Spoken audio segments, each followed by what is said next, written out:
Hi guys. Here I am working from home. I know usually when you see me I'm working from home. If I'm working from home, I'm upstairs in my office, which has an official, computer setup and all that. But today I am on the laptop on the couch. It's warmer down here and it's just a little bit cozier. So here I am. If you don't know me, or if you don't know this and are curious, I work for what is essentially a marketing company, but I specifically work on magazines. We do print and digital magazines. I have been in this company and this position for almost 20 years. I think 18 years.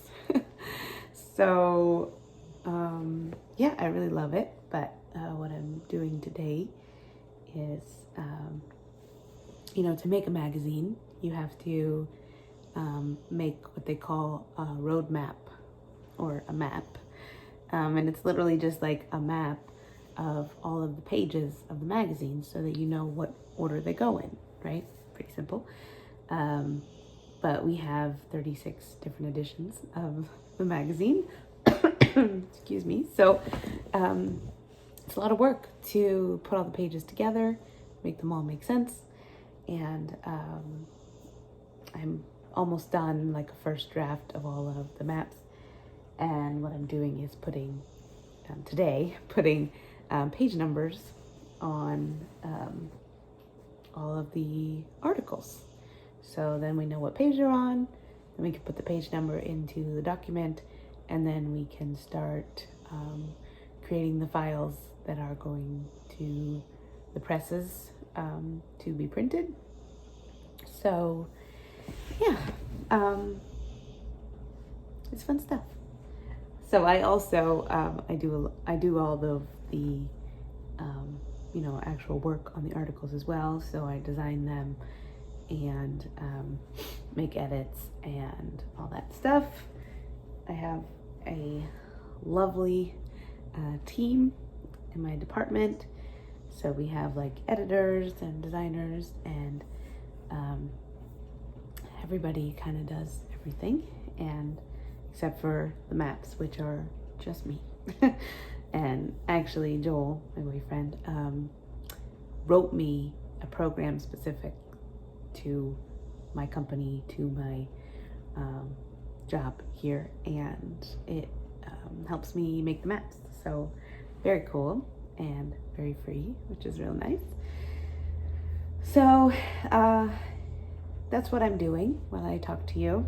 I'll be looking mostly here, but I just wanted to have a video for today because, as you may have noticed, I missed the last 2 days of Vlogmas because it's just been a lot going on over here. I don't want to talk about anyone else's life or problems or situations. So I'm not going to do that. I will just tell you that someone close to me in my family who's having a lot of issues right now, a lot of mental health issues, and they're really struggling, and my family just sort of needs to come together now and find a way to support them. And it's a difficult predicament in that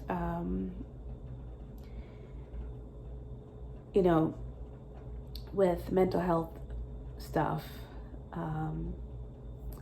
you really need a professional. I think I have a little bit of anxiety, but I've never been diagnosed with anything, and Sorry if there's a weird cut there. I got a spam phone call and I had to cancel it out. So yeah, the bottom line is I can't relate. I can't empathize with this person. So it's hard for me to know how to help. And it's the same with the rest of my family. We're not equipped to help. But, you know, there's financial help that needs to happen. There's, you know, supportive emotional help that needs to happen. And my family's just not really equipped to help in this situation. So it's very stressful. And both my mom and I have health problems that are extremely triggered and exacerbated by stress. And so it's like the more we want to get involved and help and support someone in need, it also makes us sicker. And then we need support. And it's a whole nasty little cycle. So that's sort of where I'm at. So the last couple days have been spent, just gotta write something down. So the last few days have been spent sort of talking and meeting my family and trying to figure out a plan for going forward. And yeah, it's just been very busy with that. So I know that's like vague and annoying, but it's not my place. I can only talk about how it's affecting me, and that's how it's affecting me. So that aside, my own personal health-wise update, I've been having these strange small bouts of vertigo, and my mom has had Meniere's syndrome multiple times, and so I sort of thought that might be what it was. So I went to the doctor yesterday for that, and she does not think it's Meniere's, which is good because there's really there's no treatment for it, and it can be pretty dangerous. Not it's not something that will like kill you, but it's dangerous in that if you have Meniere's, you get these sort of vertigo attacks, and it's not really predictable in when you will get them. So if you're driving or even walking or barely doing anything, it could get you, and you could vomit or faint or fall or bad things to happen if you're driving. So I'm glad that doesn't seem to be what it is. She did a quick neurological test and doesn't seem to think that there was any sort of stroke or anything real scary like that. She thinks that it is likely, I'm trying to remember what it's called, benign paroxysmal positional vertigo. But emphasis on the benign. It's not anything to worry about, and it doesn't really indicate like a brain tumor or anything like that. It just means that there's something about the position that my head or neck is in at a given time that it can trigger these small bouts of vertigo. So weird, I know, but it really hasn't been bothering me very much. I just wanted to make sure that it wasn't anything freaky.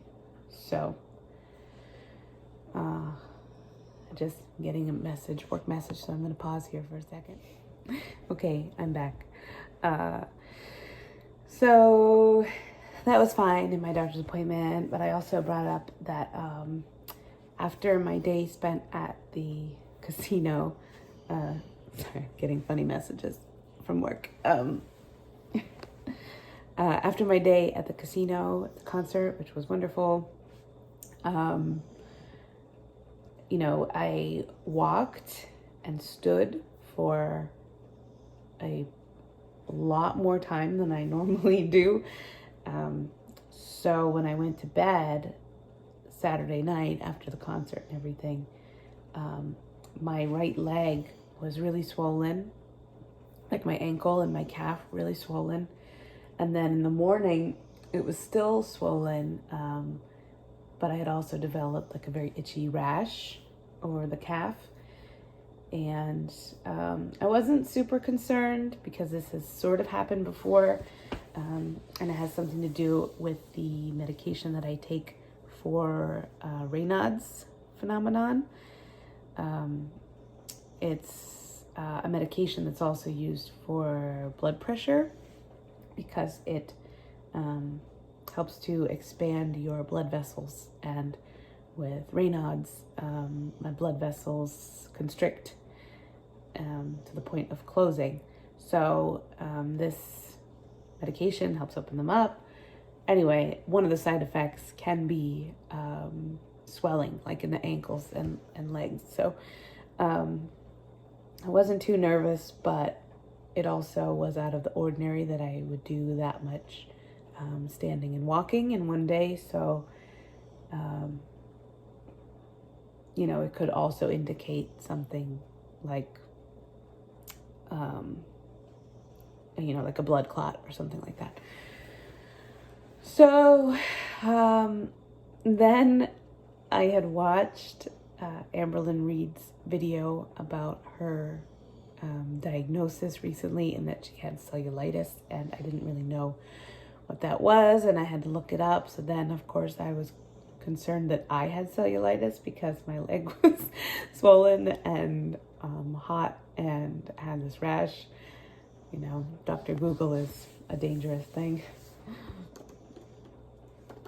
And so anyway, it started to get better already, and I knew in my heart and in my brain, I knew that it was just sort of a, you know, symptom of the medication plus the standing all day and thing. But I still had the doctor check it out, and I explained to her that, like, what if it's cellulitis, or what if it's like a dermatitis or something? Like, what if I have a deadly bone disease? And she's like, no, it's totally fine. And it's getting better. It's totally fine today. It's like completely gone. Yeah. So anyway, that's just my health stuff. I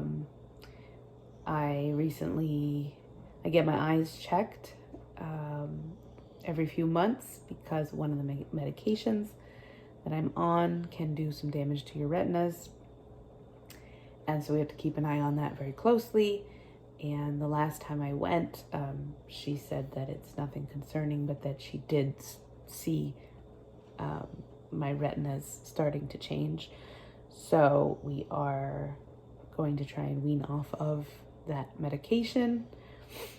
So there's that. And I think that's it. Otherwise, I've been actually feeling pretty good. I think that the Benlysta, which is the immunosuppressant that I've been on, it's a weekly injection that I have to give myself. I think it's really been working. And as of, I think, next week I'll have been on it for 1 year. So, yeah, it seems to be going well. I'm very grateful for this medication. And it's kind of crazy to think that it's something I will likely be on for the rest of my life. Like thinking that I'll be giving myself injections every Friday night for the rest of my life is just like a weird thought. But, you know, who knows what will change too. But, yeah, I guess it's like, you know, people with diabetes, and if they have to take insulin every day or multiple times a day, like that's it. That's for life. But it's cool. I'm glad that it's working. And, yeah. So, excuse me. So, I don't know how much I've been talking. And I'm sorry that this is probably the whole video for today because I'm not doing anything else today. I'm just going to be working here on the couch all day. You can see Zevon down there. You can probably hear him snoring. But it did snow a few more inches last night, and so I have no desire to go outside. I do need to go grocery shopping, but I don't want to, so I probably won't. But that's it. So the gist of it is, life is okay. It's very stressful. I'm very worried about my family and all that. But I can only do what I can do, and I just need to, you know, stay afloat, stay on top of my work, try to help out where I can help out, and that's it. And I also want to really start to consistently exercise again. I used to work out every day. I used to do an hour every day, and I used to go to personal training, and it was awesome, and I really felt strong, and I have lost all sense of that at this point. I had to stop going to the gym excuse me, when I started on this medication a year ago. And I also, you know, for a while last year, for really the whole year, I didn't feel well enough to work out on my own, aside from like a little bit of walking here and there. And yeah, so I definitely have lost all of the strength that I had, and I am pretty bummed out about that. And the thing is, you don't really notice that it's leaving you until you do something, you know, to make you realize. And it was like last week we had gotten just dumped on a whole bunch of snow, and I went out to shovel, and you know, I was physically able to shovel and everything, but I was sore after, and I didn't shovel a whole lot. Like I did maybe 10 minutes at a time, like 4 times. So 40 minutes of shoveling, and I was exhausted. My back was sore, my shoulders and my arms were sore, and I thought like how sad that made me. To know that I went from being able to do, you know, long planks and hundreds of sit-ups and push-ups and everything, lifting weights, and I just can't do it anymore. And I hate having to start from scratch again, but I hate the idea even more of just being weak, just letting my muscles wither away under all this fat. Like I need muscles, to keep all my bones together. So, yeah, I really need to just get back on some sort of regimen, even if it's really small, even if it's like 10 minutes a day, just doing something, because right now I'm not forcing myself to do anything. And I think that I'm scared because of how easy it is to hurt myself, and how easy it is for me to overdo it.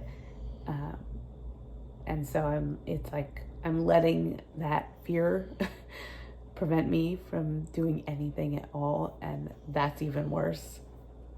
I need to do something, and I need to get back some of that strength. So I'm gonna figure out a plan for myself to start doing something again, and I'll let you know when I figure it out. But for now, I'm gonna stop talking, and I will see you soon. Bye.